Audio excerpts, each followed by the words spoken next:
Gelini getirdiler, atına bindirdiler. Gelini getirdiler, atına bindirdiler. Gözyaşına bakmayın, hem ağlar hem gidenler. Gözyaşına bakmayın, hem ağlar hem gidenler. Geline de maşallah, damada da maşallah. Geline de maşallah, damada da maşallah. 9 ay 10 gün sonra oğlu olur inşallah. Ondaki mutluluğu bize de versin Allah.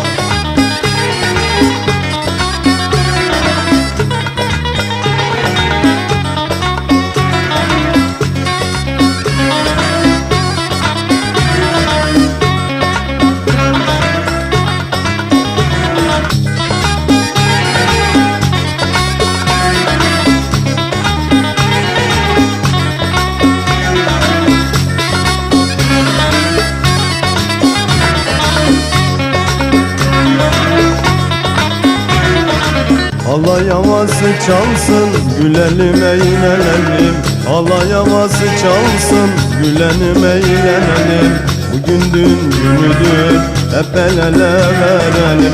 Bugün dün günüdür, hep el ele verelim. Geline de maşallah, damada da maşallah. Geline de maşallah, damada da maşallah.